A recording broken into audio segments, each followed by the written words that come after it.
Well, I'm going to tell the audience, this is the West Coast Business Show. Bob McAdam, right? Is that how you say Yes. your last name? Bob McAdam, Robert McAdam. You've owned Sugarrays for 20 years now, which is, you've got 2 clubs, New West and in Vancouver. Of course, we'll have links and everything to it. And so we're going to be talking some boxing. You and William have just met today. I wish we had a mic on. You guys are just chatting it up in the room, so hopefully we can continue that in here. Yeah, absolutely. I'm trying to, I actually have, some of them I don't have any papers, but there's some things I actually wanted to make sure I asked you. But maybe, William, I'm going to toss it over to you, because you guys just met. I already heard stories exchanging, and what are some initial questions you've had? You're not a boxing fan per se. I like boxing, and I do watch. I did see Ricky Hatton fight live. My cousin, Alan Donnellan, was a professional fighter in Ireland. Very, very good boxer. Seen him fighting a few times. And I enjoy the sport, I'm a fan for sure, but have I my finger on the pulse all of the time? Most definitely not. And I'd like to start with saying it's an absolute honour to meet you, Bob, and thank you for being on the show. I just met you an hour ago, and I feel like I know you for a lifetime. Well, thank you so much. It's such a pleasure. Such a pleasure. Very welcome. So I guess tell us a bit about yourself. You're from Newcastle. Sure. You have Sugarrays. You've been operating it for 20 years successfully. It's legendary. It's iconic.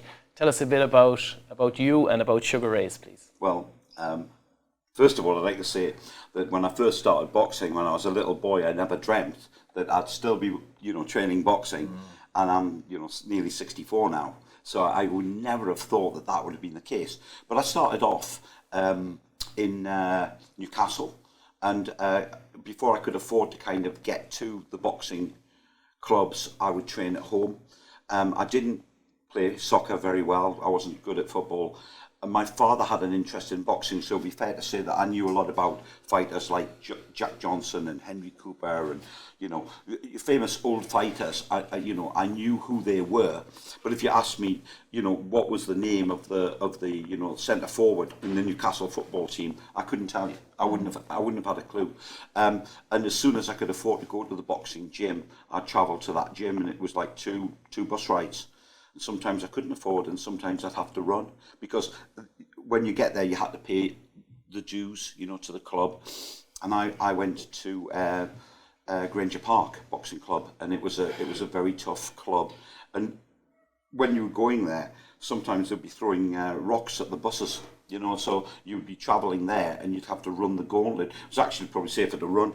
Now I think about it, less of a target, But just for fun, throwing rocks at the buses? Yeah, that was it. The kids, they did it, and all the houses at that time were boarded up because all the windows had been put out, but they were still living there. Oh yeah, they were still there, So that was where I was going, but that club was considered by a lot of people to be the best club in the city, and that was where I trained, I loved it. I loved it, and I was very lucky, that I was able to find a sport that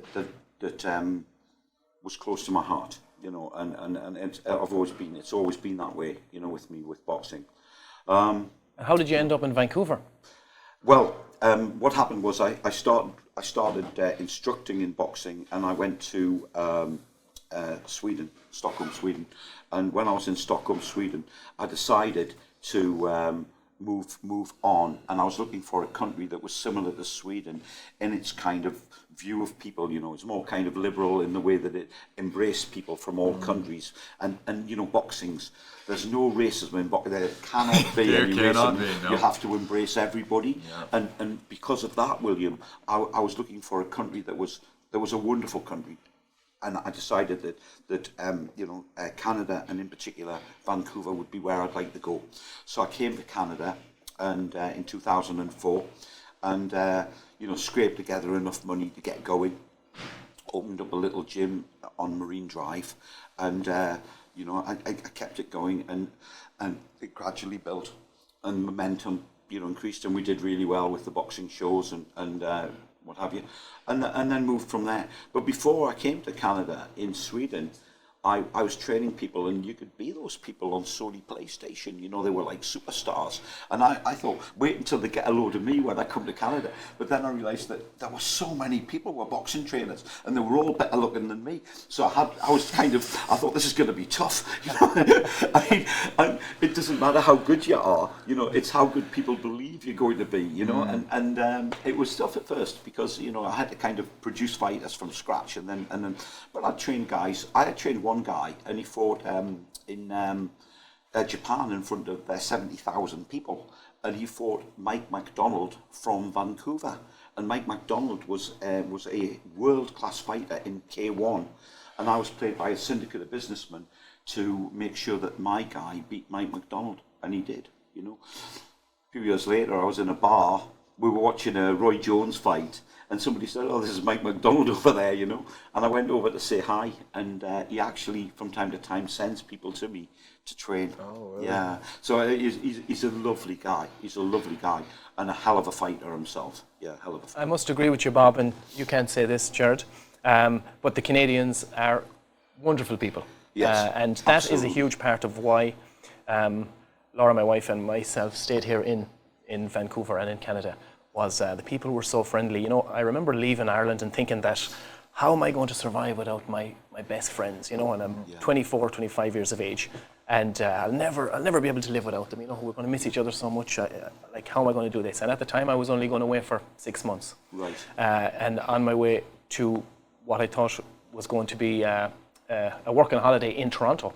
And came to Vancouver and never left Vancouver and didn't get to Toronto until 15 years later. But the people were so friendly here. We made friends here as good as any friends we ever had in Ireland in a matter of months, you know. So Yes. very, very nice people, and I must give them huge credit for that. Absolutely. I've had lots of friends who've come to see me, you know, in Canada, and they just look forward to it. And I think worldwide, you know, people have an appreciation for people from Canada, and they expect them to be warm and friendly and approachable, and they are. And they are. Yeah. Yep. Yeah, my wife's aunt just visited from the Philippines, and she was for work actually. It was a marketing research thing, and people had offered. They saw them bringing up their bags, and people were offering, and she just thought it was so wonderful. People were helping carry their stuff up, just random strangers in Toronto, just, you know. And for her, it was quite like it really.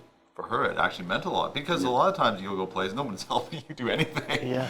And these were just random strangers just walking by. Oh, do you want me to grab that? And they'd walk up the stairs. Yeah. And, you know, that's pretty. It's not everywhere in the world that kind of thing happens, you know. Yeah. But I better finish my answer. You know, I drifted, boys. It happens on these shows. You can hit me, you know, if you want. Just give me a little crack, and I'll be back on track. But so I started off in Newcastle, and I trained at Granger Park, and Granger Park was a tough gym. I mean, like anywhere in the world, you know, anywhere in the world, Granger Park was as good as or as tough as any club. Does good and tough go hand in hand? Kind of, it did for me at that time. Yeah. You know, I mean, it was a really good place for me to be when I was a little boy.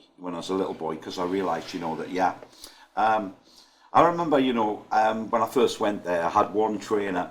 And I used to go in, and this trainer would hold a hand. He was immensely strong. He'd have one hand like this, and he'd be sparring, and he'd just catch a hand. And he used to give all the little guys a good crack to see if they got up and how they behaved when they got up. I mean, this was a really tough gym. He would just nail you. And then he wanted to see what kind of heart you had, you know. So I took one of my friends, and I said, listen, whatever happens, right, don't get near the wall and don't let him hit you, you know. And my friend got in there, and he just got smoked. We never saw him again. And pretty much, I think that was the process by which he kind of interviewed each potential fighter for the club. But I stayed there and did my training, and one day he wasn't working, so I just kept getting hit on the nose by my right hand, and this guy said, no, Bob, you put your hand here and you push it across and the punches go. And I was brand new, you know. But I learned two things. Number one is that technique is truly important, and number two is not all trainers are the same. You know, some trainers are better than others. So, you know, I when I moved on, what I thought was, I'm going to find out who the best trainers are and always try and stick with the best. And I moved from Newcastle down to Warwickshire, and when I was in Warwickshire, the best trainer was a little old guy called Billy Duffin. And Billy Duffin was a bit like Mickey off Rocky. You know, he was like, he could have been Mickey. He was a harsh and tough, but he was also he was a wonderful person, and I loved him. And I carried his coffin when he passed away, and he was something else. Billy Duffin was a great trainer. And when I wrote my book on boxing, really what I did, I tried to take all of the information that I'd been told by the great trainers that I'd met and carry it forward, you know, and that's what I did. It was an echo of everything they said and nothing more. I don't think that I'm all that, but I tried to get that information there. So I went from Newcastle down to Warwickshire. I went from Warwickshire into Europe. I went from Europe into North America, and I wouldn't swap a day, not a single day. It's been tremendous, the whole adventure, and the adventure continues, you know. Yeah. Did you ever fight in Ireland?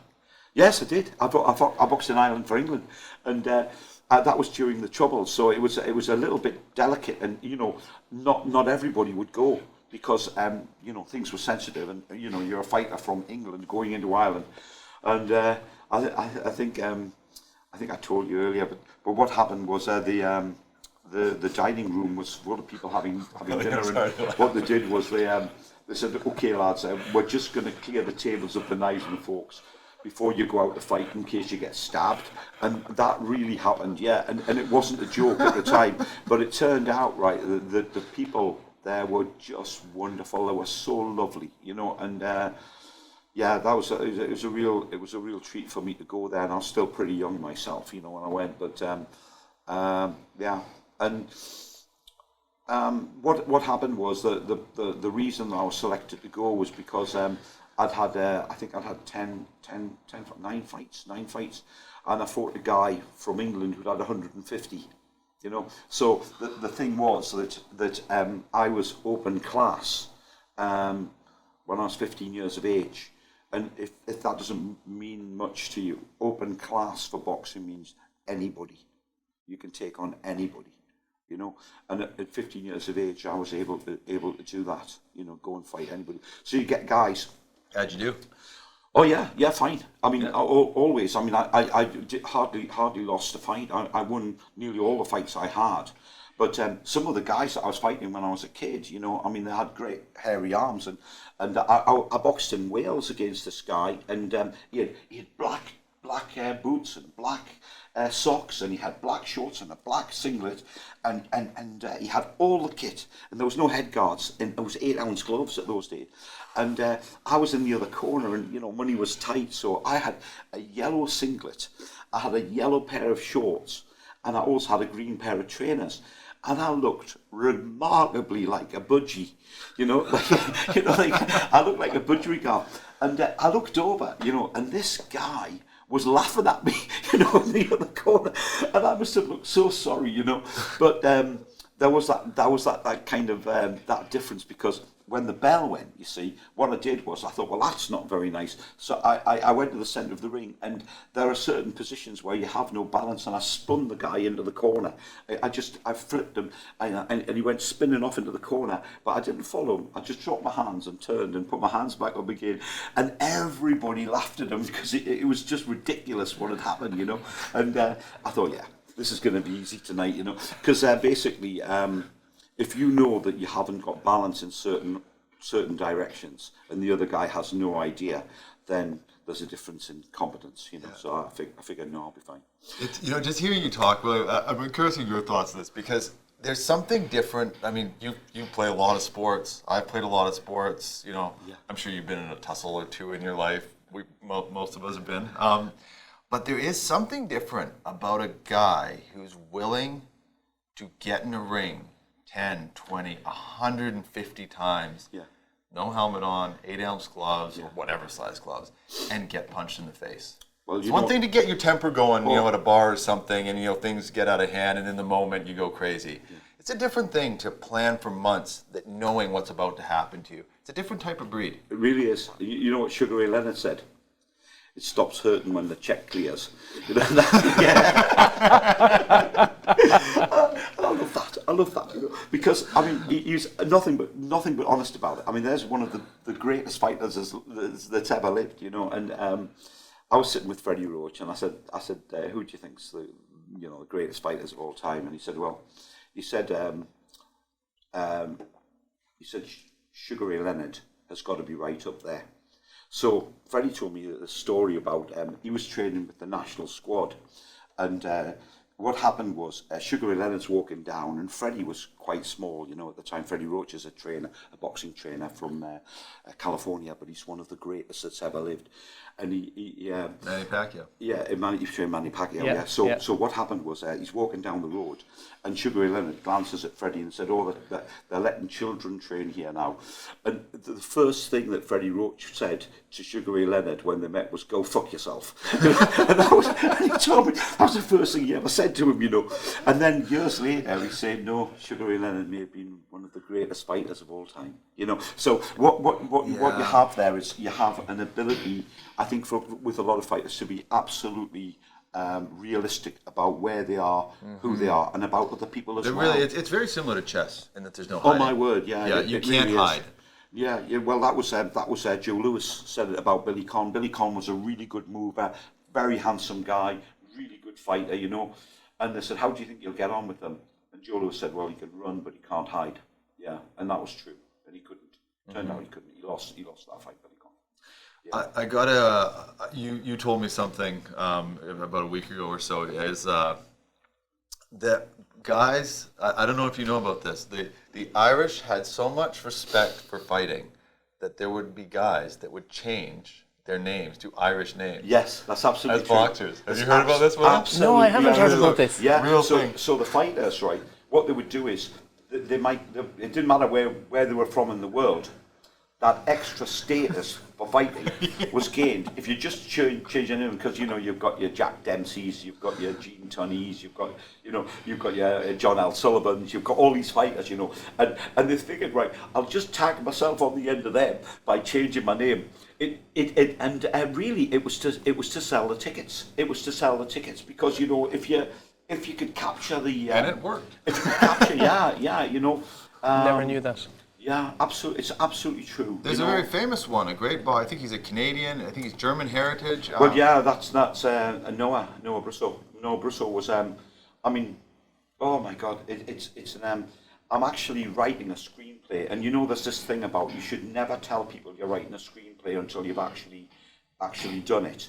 But I'm actually trying to write. You've got the Maths for Dummies. Have you seen that? Well, I've got the screenplay book for complete morons, and that's the one I had to have. So what I've got, right, is I've got the screenplay, and I'm starting to write the story, but you wouldn't believe it. So Noah Brusso, right, he changed his name. He thought it was Irish. He changed his name to Tommy Burns, which is kind of half Irish, half Scottish, but he was trying to kind of do what he could to kind of garner as much attention as possible. So we went, a couple of my dear friends, we went and we toasted Tommy Burns because he's buried in Burnaby, and he was world heavyweight champion, and he was born and brought up in Canada. He was born in Ontario, you know, and basically the guy is astonishing. He was 5'7", again a small guy, but he wanted to fight as a heavyweight. And he was one of these prodigies, child prodigies. He was an athlete. He would play lacrosse for 2 different teams at the same time, so he was playing every day. He challenged the world speed skating champion to a race, and the speed skating champion took it lightly, and Noah Brusso was there at the end. I mean, he was locked in battle, and the guy narrowly avoided losing to him in like a distance championship. So what happened is he became world champion, and he was absolutely derided.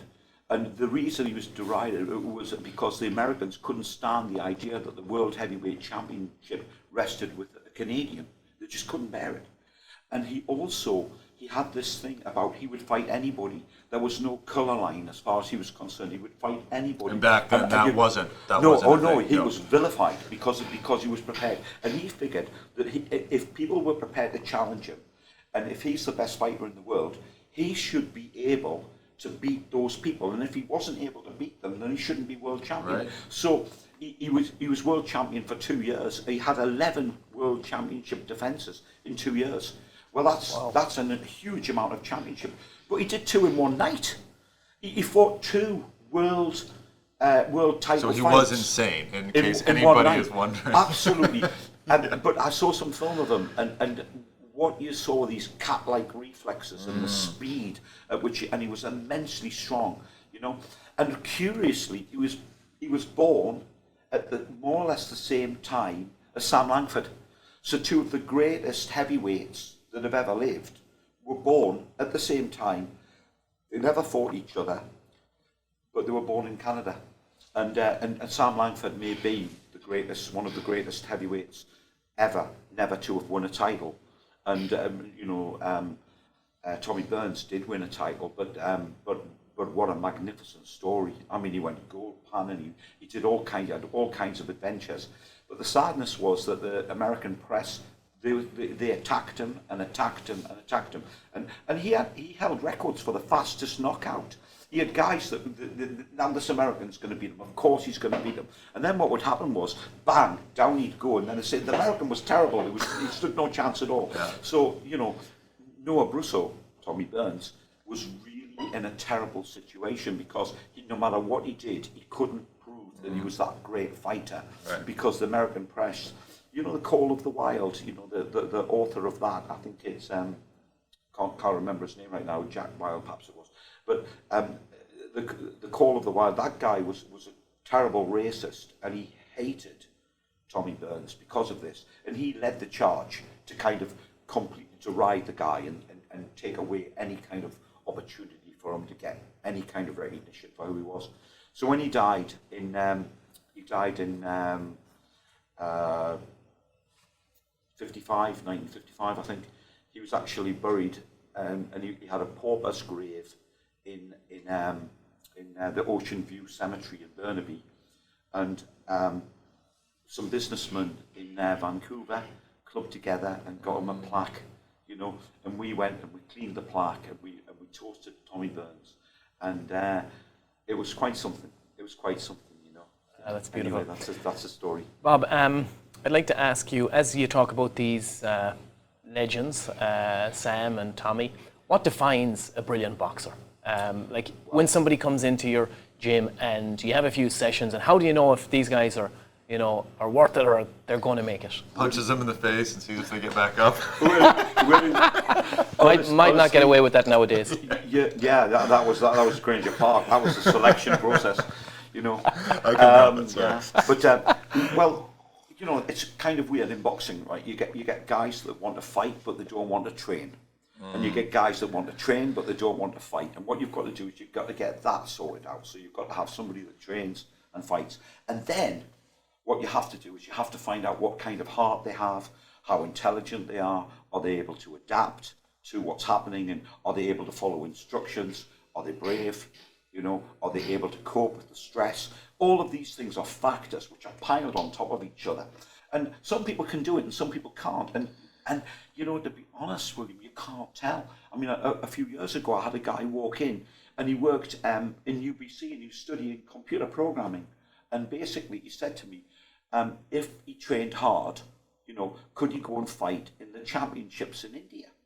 So I said to him, if you train hard, I'll take you to India and we'll fight in the championships. So he trained so hard, and we went to India, right? And we went to Pondicherry. When I got off the plane, right, I thought, yeah, this was a mistake. This is definitely a mistake. It was like, it was probably 120 degrees. But when I got off the plane, it was like 2:30 in the morning, and the tarmac was still hot. The heat was coming off it. And I'm thinking, yeah, this is going to be dreadful, So we went there.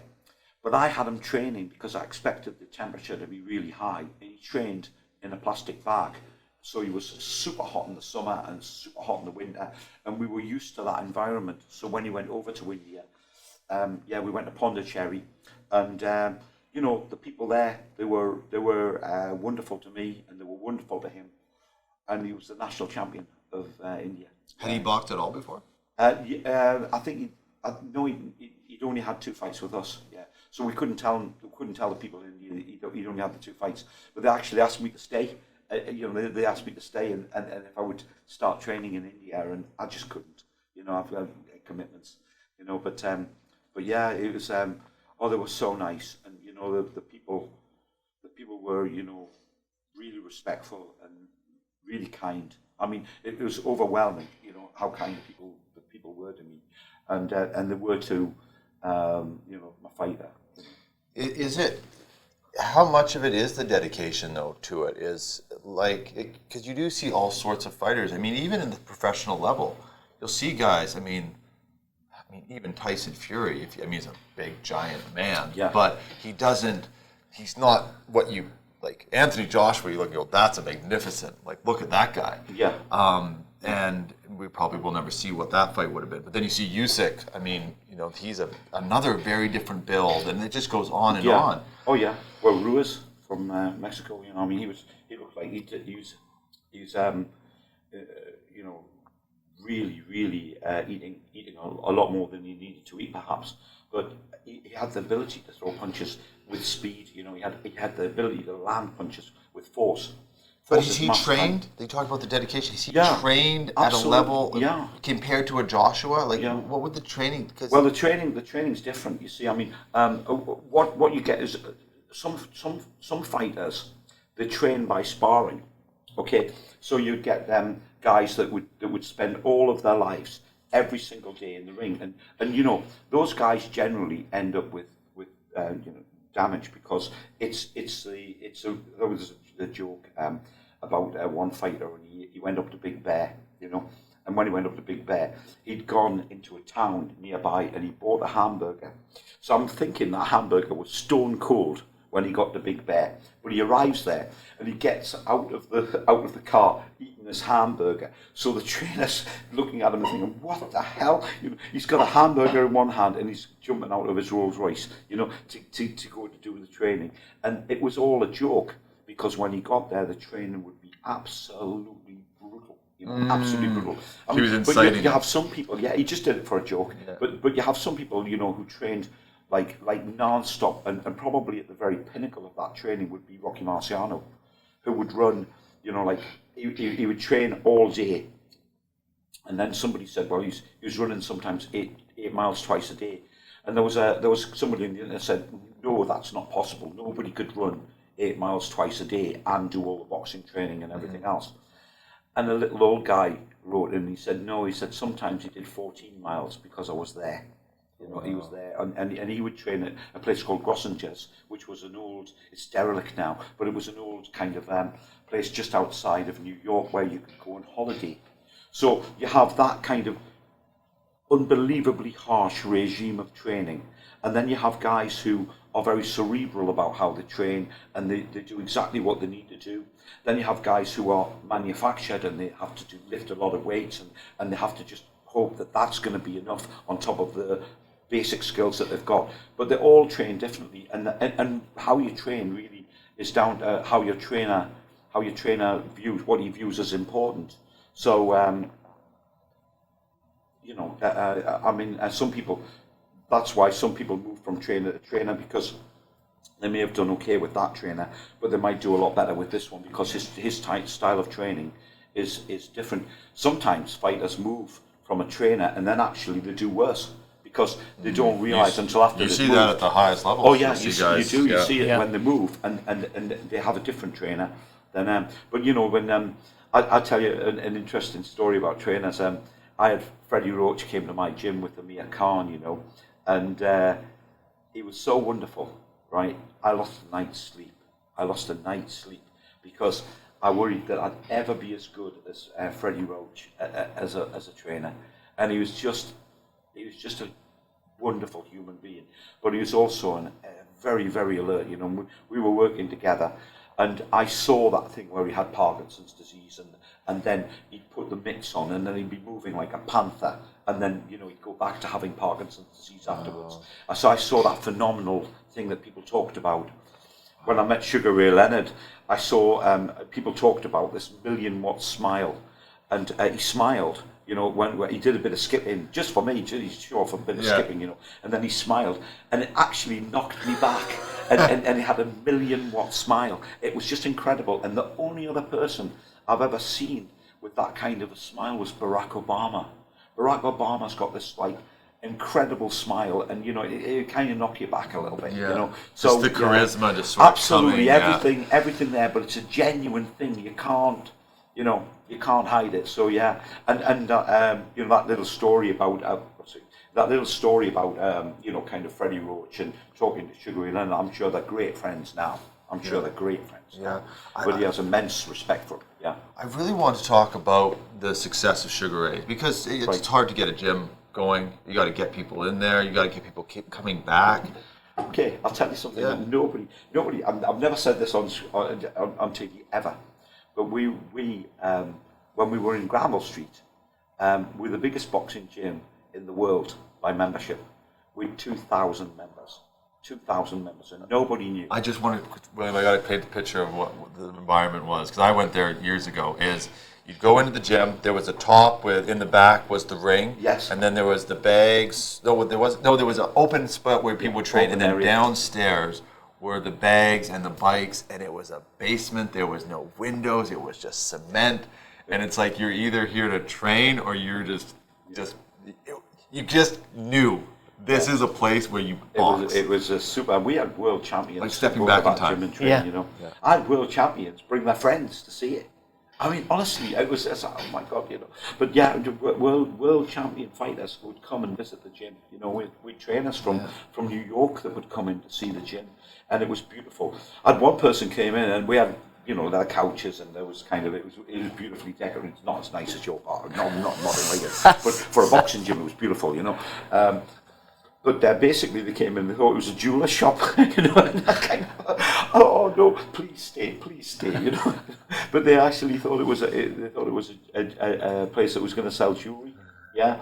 And it was beautiful. The reception area was just beautiful, and yeah, we had it, you know, and it was wonderful. And I moved, and the gym I've got now, which is in Kitsilano, is absolutely stunning. I mean, it's like jaw-dropping when you walk in.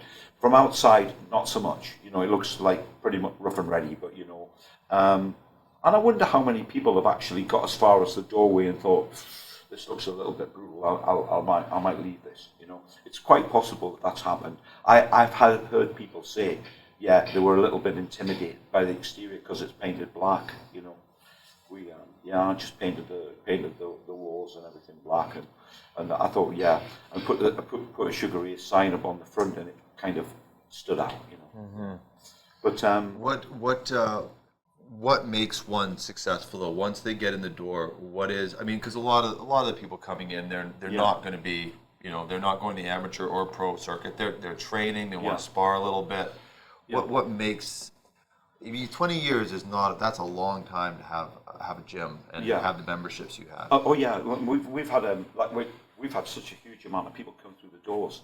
And it does interest me what motivates people to join the boxing gym, and why are they doing it?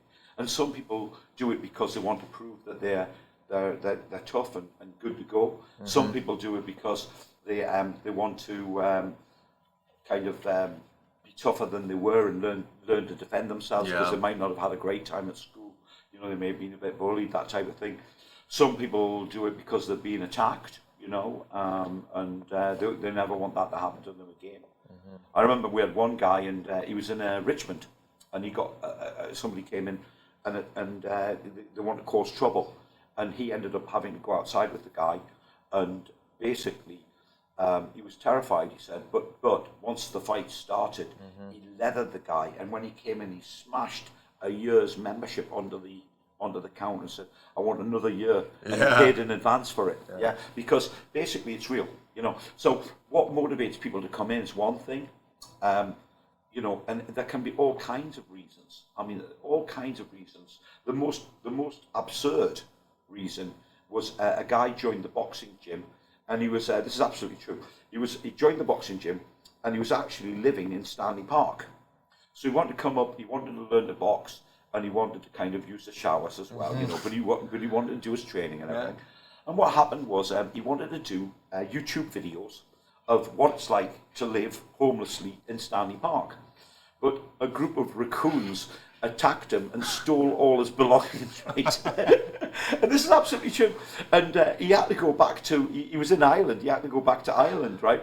And he said he wrote to me from Ireland and said the raccoons hadn't seen the last of him, he was coming back. But actually, no, the raccoons saw him off and he hasn't come back, yeah? But you know, you can't make it up. You can't make it up. It's the type of place that can, I mean, it's similar to opening a bar. You don't know who's coming in. Characters are going to come in. That's right. I mean, that's right. Everybody is welcome.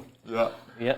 Everybody deserves a chance. I could actually write a book about the kind of people that come to the gym. But we have multi-millionaires that are members of the club. My little boxing, they come in, you know. And people, I had one chap, and he came in one day and he was hesitating to join, and I said, "Are you okay?" And the guy said to me, he's just a youngster. He said, "I'm just trying to work out how many meals I'll have to do without just to be able to afford the membership." And I said, "Buddy, you're not going to have to do without any meals, you know." And I comped him the memberships right away, which we don't do very often. I want to do please 30,000 people you know, are going to go, huh? But you know, the reality of it is, right, that no, that was never going to happen, you know. But I was, you know, I was absolutely. But you know, when you come to, you know, really, I mean, when you come to Canada and you know you're privileged to succeed in a business, and my word, you've done so well, William. You've done so well. You know, I mean, my business is modest by any standards. I mean, you know, when I hope you come and visit me, and when you do, you'll be horrified. You know, I mean, there are like cracks in the walls, and you can actually see out. It's something of a feature. You know. Well, you know, I think it just kind of says everything you need to know. Yeah. You know about the gym, and you know about where we stand, and you know. But you know, every major city's got to have, you know, they've got to have a theatre. They've got to have a sports stadium. They've got to have a great boxing gym. They do. And we try to be that great boxing gym, you know. And some years ago, do you remember 2008? There was a terrible recession in 2008. I do indeed. In Vancouver. So what happened was, I mean, we weren't doing great, but what I did was I gave back to the members that were really in a bad way all the membership money. I just gave it back to them. I thought, that was really the right thing to do, but it hurt us because, you know, I still left their memberships open so they could come to the gym. So some years later, I had an interview with a reporter. And he said, "Oh, we heard that you'd given money back to the." And I said, "Oh, yeah, but we don't normally talk about that because really it's not a very good business strategy, you know, to be giving the money back." And they said, "Well, the reason he brought it up was he was one of the guys that got the money back, you know." And I thought, oh my God, you know, but it was wonderful. You know, a boxing gym, it kind of has a heart that other businesses, A, they can't afford to have that heart, and B, they may not feel that they're close enough to the members to be able to, the members of the public to be able to do it. But we are in that position where, you know, if you go back like to the recession or the depression in America, people used to wheel their babies into the boxing gym and leave them. Then they could go and find work, or they could go and do something, and they felt there was nowhere safer for their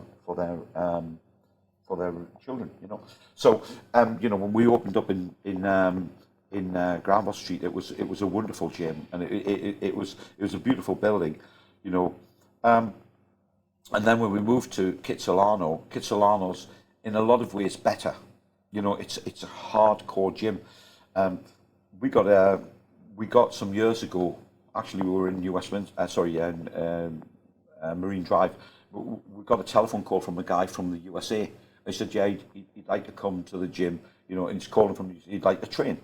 And so we, what we did was I said, "Yes, okay, you know, that'll be fine." And he'd like to stay in a local hotel, and he wanted to get himself into great. Yeah, whatever. So this went on. And eventually, the guy rings me up and he says, I'm in the airport and I want to know where the gym is. And so I said, yeah, okay. But it came up as he was in Florida on the phone. It came up as a Florida number, and I said, yeah, okay, buddy. Get in a taxi and come down to the boxing gym, and I gave him the address and everything. And I thought, yeah, he's calling me from Florida, yeah, whatever. Anyway, the taxi arrived, right, and this taxi, it came up on its springs, and this guy got out, and he was enormous. And he was a professional footballer for the Jacksonville Jaguars. He'd been on the cover, you'd like him, he'd been on the cover of Sports Illustrated. This guy was immensely handsome. His name was Tony Williams. And what had happened was he'd done some research, and he wanted the toughest gym in Canada. And Sugarrays came up as the toughest gym in Canada. So what he did, he travelled all the way from Florida, and he had his contract was coming up, and he was going to, kind of try and leverage some more money, and he got $5 million extra because they panicked when they heard he'd come to this really tough gym in Canada to train, and he really did that. So the person, well, talking about what motivates people to come to the gym, I mean, that person made more money out of boxing at the gym in one event than any other person, including kind of professional fighters that have been fighting at world level.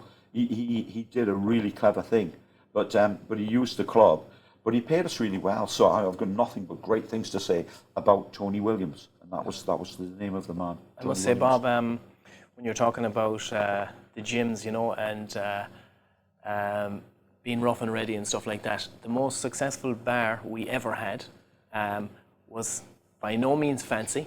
We put the least amount of money into it, and it made the most amount of money. So I often remember, paint would get scratched up, or the hinges would get loose on a door, and the customers wouldn't be happy at all if you went and fixed those things. They're like, leave it alone, Right, leave it alone, don't change anything.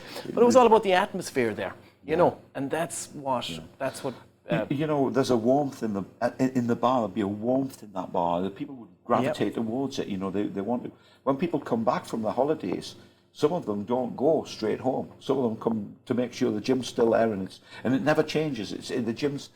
It stays the same, and it's kind of a focal point. It's a point of reference for them in their lives, which at least everything else is moving so quickly, You've got all the cameras. I mean, you buy a camera, in 6 months there's another camera, and it's twice as good as your camera. What the hell, But Sugarrays, it stays the same, and we're kind of famous for attention to detail, but value for money. The two things, value for money, because we're not going to rip people off. The instructors are there. We pay them. We don't just pay them for a class, and then once the class is finished, they go and they're just there. We have instructors there for 40 hours a week, and they're there and they do a great job. And I stand or fall really on the attention to detail of my instructors. I can't be there for everybody, and my instructors are great. And we've been very lucky over the years with trainers, but I think we've got some of the best trainers possible right now. Gustavo in New West. Yes, Gustavo's a great example, and we flew him in from Mexico, and he's a stellar instructor. He's a lovely guy too. He's really warm-hearted, very, very nice guy.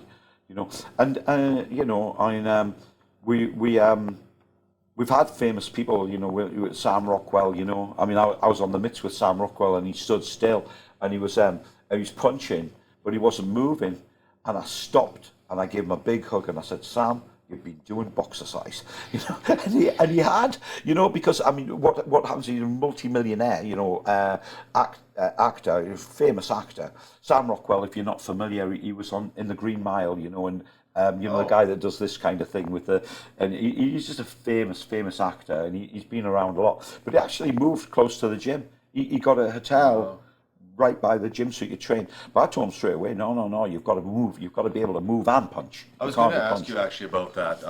And this is not to dump on it. I mean, if any fitness is better than no fitness. Yeah. So the boxer size and that. But and I just had someone telling me about, they're like, they do they think they're doing the Manny Pacquiao workout. Oh yeah, that's workout. Yeah. And, well, that's YouTube, and it's also that I know that there's a choreographed pad work on you know, kind of where you'll get a fighter, and you'll have him throwing his punches, and then the trainer will just touch his shoulder, and he'll touch and he'll move, and then he'll throw a few more punches, and it's all choreographed, you know. And I'm looking at that, and then, you know, back in the day, right, in Vancouver, we had some clubs, and what they would do is they would speed up the film of the guys training. Well, you can tell it's speeded up. I mean, you can tell, you know, everything's moving faster, you know. But they were doing that. And you know, for me, I think you've got to keep it real. If the guy's not punching fast enough, then he's got to speed up. You don't speed the film up. You know, it's got to be. They've got to move, and they've got to move in real time. And it can't be choreographed like that. I mean, there's that kind of way of kind of promoting your gym by doing something which is patently false is... I don't think it's a great thing to do, and I understand that, you know, a lot of clubs, they want to appeal to a large amount of people, and perhaps they're not going to be training fighters. Yeah. So I mean, I think there's room for everybody. Yeah. You know, I mean, I know there are gyms in Vancouver that don't necessarily have a boxing ring, but they're teaching boxing, but they don't have a boxing ring. Well. Okay, that's a bit of a tough. So then what they do right is I just think, well, okay, what they're getting is that they're getting an experience of boxing without necessarily boxing. Yeah. But the thing about that is I'm okay with it, because I think if they really enjoy it and they want to move to a gym that's kind of more committed to teaching you, then there's always Sugarrays or other good gyms in the city. Yeah. I will say one thing I love about going to the gym. You know, now I'm the older guy at the gym, and seeing, I mean, some of these kids look quite young, and I'm watching a style. I go to the one in New West. It's right across from our studio. So I cross the street, go down the steps, and I'm in the gym. And the discipline that you're seeing, and you can tell these kids are coming from all walks of life. It's very clear that they're just different kids, but they're sitting there doing these exercises with them, and they're really learning and focused in, and they're watching videos of themselves.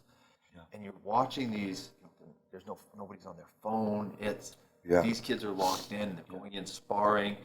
Another thing I love that you do, I really wanted to say this, I love that the sparring is controlled.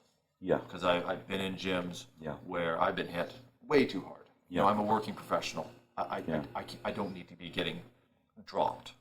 Absolutely. In the gym. I'm learning. I'm not a fighter. I'm just learning. Yeah. And I'm watching the trainers really in Granville. It was really good. In New West, it's like they're learning chess, but it happens to be with their fist. Yeah. And I think that's what, unless you're going for a title or you're doing something. Oh, yeah. But if you're just training, nobody should be getting hurt. No. Well, I'll tell you, we had a conversation last night, probably the day before.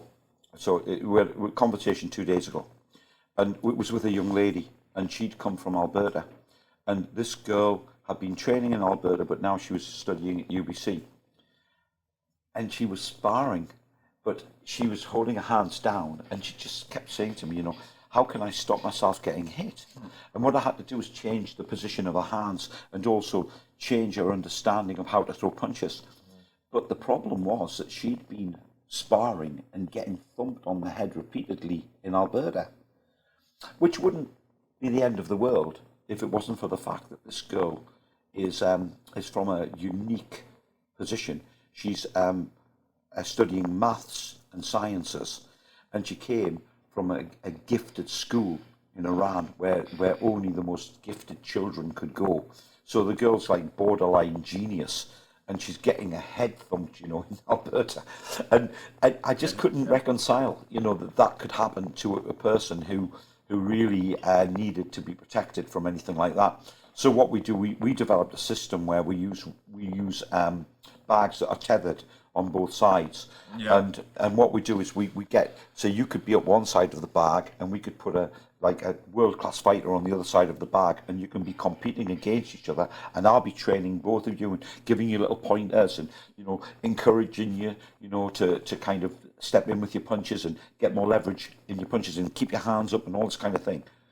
But you're not getting hit. It's just the bag that's getting hit. So you get a tremendous workout without any damage, so that you'll stay shiny, and yes. Your eyes will be bright, and Yeah, and for me, I think that the guys that work on the Charles Darwin system, where, you know, if you survive it, then you must be great, and the other guys just fall by the wayside. You know, that Charles Darwin system is dreadful. I don't think Mayweather trained like that. No. Floyd Mayweather, make no mistake, he's as tough as nails. But, but there was an interesting story that I heard. It may not be true. It probably is true that Errol Spence Jr.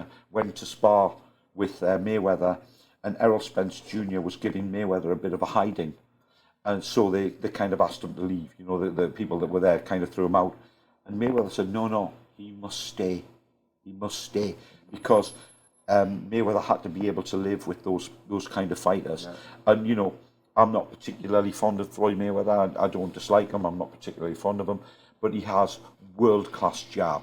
His jab is tremendous. It's a thing of beauty, and the way he uses his elbows and the way he is defensive it's otherworldly. You know, he's got tremendous skills.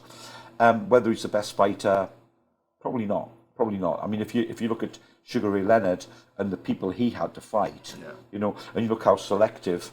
I mean, I think that Floyd Mayweather, if he'd have had to fight Thomas Hearns, he'd have gone to live in none of it, and he would never ever have boxed again.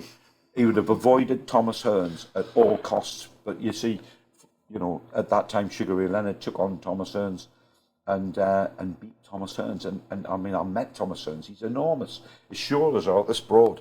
He's enormous, thin legs, but enormously. I'll tell you an interesting story. Do you know what's considered to be the greatest fight with Thomas Hearns and Marvin Hagler? Yeah. That fight is considered to be the greatest fight of all time. But there was a story. I find that fight hard to watch. It's a brutal fight. It's a brutal fight. But Thomas Hearns, what happened was he found out that people in Detroit were mortgaging their houses to bet on him. And the pressure on him to do well made that he trained. And Emmanuel Stewart saying, whoa, you've got to slow down. And they kind of fell out about how hard Thomas was training, but he was trying to kind of make sure that he won that fight no matter what, because he found out that so many people had you know, kind of risked so much money to on the hope that he, you know, the belief that he would win. And he didn't win the fight. But I think that he trained so hard speaks legions about what he's like as a man, you know, and of course Marvin Hagler was a machine, you know. I mean, I read an interesting story about Marvin Hagler, and you know how he kind of had that kind of rough and ready thing. A runner said, "Can I go out running with you?" And Marvin said, "Yeah, absolutely, you can come running with me," you know. And Marvin Hagler's running along, right, and the runner's behind him, and he starts to drop away a little bit because Marvin Hagler said, "I'm going to kill them. I'm going to fucking kill them all." And he keeps saying, "I'm going to kill them." And he keeps running, and he's uttering these words under his breath. And the runner's thinking, "My God, you know what's going on? Backing away. And, you know, Marvin Hagler really was an amazing athlete, but he was so motivated, and he didn't get the recognition until later in his career. You know, it was so tough for him, you know, I mean, when he won the title, he didn't even get the belt in the ring because he got pelted in England. It was a disgraceful thing, but he got pelted when he won the title, you know. And basically, he had to get his belt later on, you know. So Marvin Hagler was sensational, but he would run the same distance backwards as you ran forwards, because he reasoned that you move back as much as you move forward. So I'm going to run the same, you know. And he was a absolutely, you never heard anybody say about, you know, Floyd Mayweather or Marvin Hagler or Manny Pacquiao, they're running out of steam or seem to be getting tired now. Never happens, because they're all trained harder than everybody else. Yeah. And that's down to their trainers, which we talked about earlier. Yeah. Do you have any, just before we wrap up? I'd love to hear a little bit about building your brand. You had a gym, one of your gyms had more members than any other boxing gym in the world. And was that attraction rather than promotion? It kind of sounds a little bit like that. Was it because all of these famous celebrities, you know, visited your gyms, or was it a combination of both? Will you tell us? William, I don't know what it was. We had a coffee machine, and it was a really good coffee. We sold really good coffee. I'll tell you, honestly, that was. I got that machine. I thought I'm going to make a fortune. That's it now. There's a huge amount of profit in tea and coffee, right? But I ended up giving it away. You know, I was giving it away. Everybody that wanted a cup of coffee. Yeah, have a cup of coffee. You know, and so there was a coffee machine, and that was great. Loss leader. Yeah, it was just. I think that it was that we were in the right place at the right time, you know, and the gym had the right feel. That we had a lot of instructors, and they gave a lot of love to the members, and basically, we had a huge membership. I mean, it was no club in Canada will ever have 2,000 members. You know, we had in excess of 2,000 members. It was just incredible, but it was a kind of like this. We're at the right price point, at the right time, and people came to the gym, and we got called by another big gym that was on Granville Street to go in for a meeting, and I went in for this meeting with them, and I thought, I wonder what they want, you know, because I mean, and they were talking about buying us out and closing us down, you know, and basically. I think they realised that if we weren't in the street and they were in that area as well, then the people would automatically morph to them. But I just couldn't do it. Our membership, you know, it's a lot of those people are still members now. You know, we've had members join the club and marry people in the club. You know, and you'll have created this. You create a business where people actually meet each other. And, you know, and they love to come to see you, and they love to come. And, you know, I mean, I don't know. It's almost like painting a picture, and somebody would buy the picture that you painted, and you think, oh my God, you know, they're going to buy my painting, you know. Well, I can't imagine that because I can't paint a picture. But what I can do is create a business where people love to be, you know, and I love to have them there, you know. So that's why we're open 24 hours a day. That's why we're open.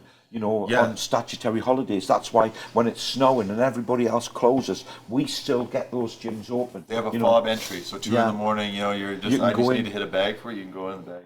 Oh, we've had girls in at 2 o'clock, you know, they might have had a little falling out with the partner, you know, and they're in there and they're leathering the bags, and you think, oh my God, you know, yeah, and you know, we've got leather couches, and we had, you know, let's say a guy's had a little bit of a tussle with his wife. He may spend the night on the leather couch, you know, and that's true too. Now I know what I'm getting my wife for her Christmas present, a membership to Sugarrays. Yeah, but you know, be careful because it's legal. She can bash you in there, and it's legal. The whole if you got trained, you aren't allowed to. That's not true. Yeah, and she might be using her elbows as well. You know, she'll be trained. She'll be elbowing. You know. With the best of them, you know, It'll be all flinchy. No, I'm sure your wife must be absolutely wonderful. She is, yeah. You know, the best decision I ever made in my life was to spend it with my wife, and there's no doubt about that. And I must say, look, I'm sure a huge part of it was yourself. I only just met you, and you have a huge heart. You're a very kind person, and I'm sure that was a major reason for your success. So congratulations. Thank you so much. And William, I think the same thing. You know, it's the same way about yourself. I think that unless you've got that, I mean, there are a lot of bars in Vancouver. You know, and you know, there's a tremendous amount of competition. So to have been able to open up such a huge franchise of bars is amazing. You know, and you can't do it unless people like you and you're doing a great job. You know, we get people who kind of come in every day and say how much they love the club, how much they love the atmosphere in the club, and it's not false. It's a real thing. You know, I wanted to say about both of you and where your businesses are very similar is there's authenticity. Even that you referenced in the last interview, that stable painting on the window. You know, these things that mean something. Yes. And I'll tell you why it's so pleasant to be in your establishments, to be at your gym, is because, and this is coming from someone who's come into both those places, is there's an authenticity there that just like people now, they don't want a scripted 5-minute, tell us about Sugarrays and, you know, it's a little promo. People aren't interested in that anymore. They want real, they want authentic. You know, there's especially young people, you're seeing more and more young people. They just, well, not only do they want it, they need it. Yes. And I've seen firsthand in your gym that there's young people there. They're training hard. They're listening to the coach. Of course, that gives them pride, because boxing is a very technical thing. It's not easy. It's one thing to throw a punch. It's very a technical art. Absolutely. And getting hit in the face. At the end of the day, you're still getting hit. Yeah. And that just gives people unbelievable confidence when they realize, oh, I can learn this. I don't have to be the toughest guy, but I can learn to defend myself. And then they end up not having to defend themselves because of that confidence. You know, you probably don't realize how many fights you have eliminated out in the streets by just giving a young man who probably came in wanting to learn how to throw a punch, learn that he didn't need to. And I'm actually one of those young guys. The discipline, yeah. You know, I mean, when I was a youngster myself, if people were mean to me, you know, on the street, I'd just say, oh, you're just too tough for me. You know, you're just too tough for me. And if you walk away, it takes a certain amount of discipline to kind of walk away but say, look, you're too tough, buddy. You know, I can't do this. And walk away. It just leaves them with nothing. You know, there's nothing. But it does take discipline to do that. It takes a certain amount of, you know, you know who you are and you know what you're capable of, but you can't, you know. And I mean, I knock guys out in 10 seconds from the bell, you know. I mean, signed autographs outside the ring, you know, for that kind of thing. And then to say to a guy, I remember I ended up on a barge with a group of Australians. The Australians were lovely, but they had this guy who was like the concierge or whatever. He was dealing with them, and he was mean to me. And he was really, really unpleasant guy. And he had a few drinks, you know. And I'd helped to put the chairs on the boat and got everything ready. And the guy said, would you like to come along? And I said, oh yeah. And he just picked on me because, you know, I didn't seem to be part of the staff, but I was there. So this guy was picking on me.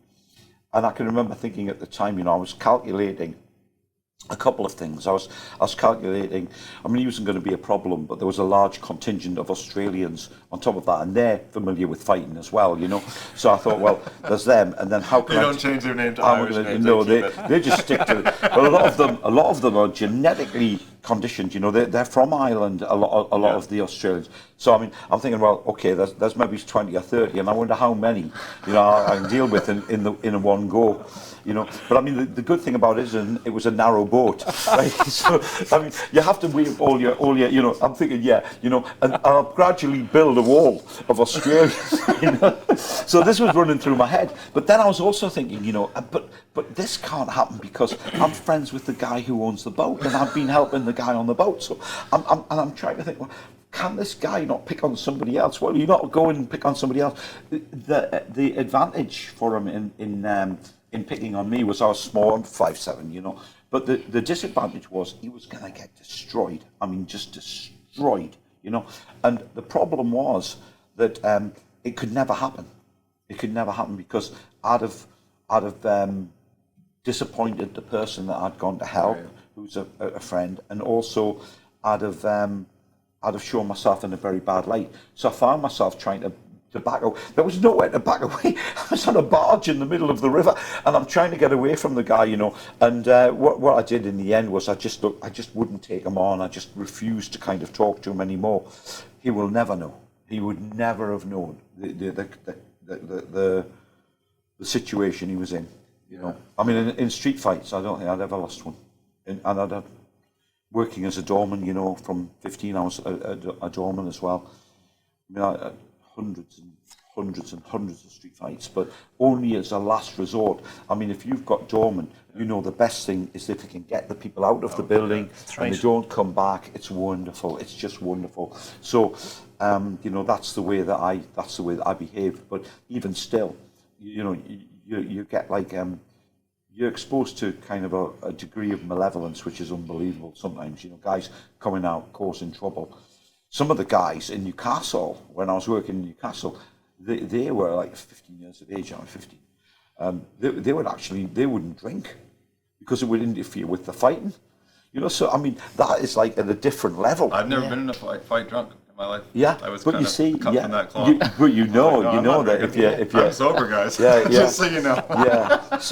yeah. So that's the way it is. But these guys were like tough as nails. I mean, they were all that. But yeah, so discipline and being that nice guy and not wanting to cause trouble. You know, this is great for youngsters, not being led into kind of dealing with drugs, not kind of moving away from their studies. What they did a census in Britain, and they were looking at instituting boxing in the schools because the kids would study harder, they'd be more respectful, they were less likely to be taking drugs or smoking, and they were actually more receptive and more receptive to taking on information and there are a lot of good things about boxing, and if you're aware that there's a danger of wear and tear, then you have to respect that. You can't have people, affected cognitively by it. So I think you do a really nice job of taking care thank of you people. so much. It's been such a pleasure. Yeah, very thank you, much Bob. indeed, I mean, I have a lot of respect for both of you, so wow. it's quite an honor for me to get to sit there and do this, and I'll hand it over to William to wrap things up. So we have a little gift here for you, Bob. This is Writer's Tears whiskey, but this is a very rare limited edition. Bernard Walsh, the distiller on the east coast of Ireland, who is coming to Vancouver actually very soon, a good friend. He made this special batch for us, a special cask which we brought all the way over from Ireland. He brought the cask from Italy.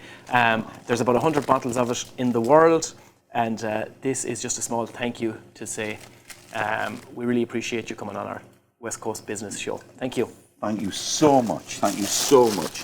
Honestly, it's wonderful. Thank you very much indeed. Jerrod, thank you so much. I appreciate it. Folks, thank you very much indeed. Oh my, it's so heavy, isn't it? It is.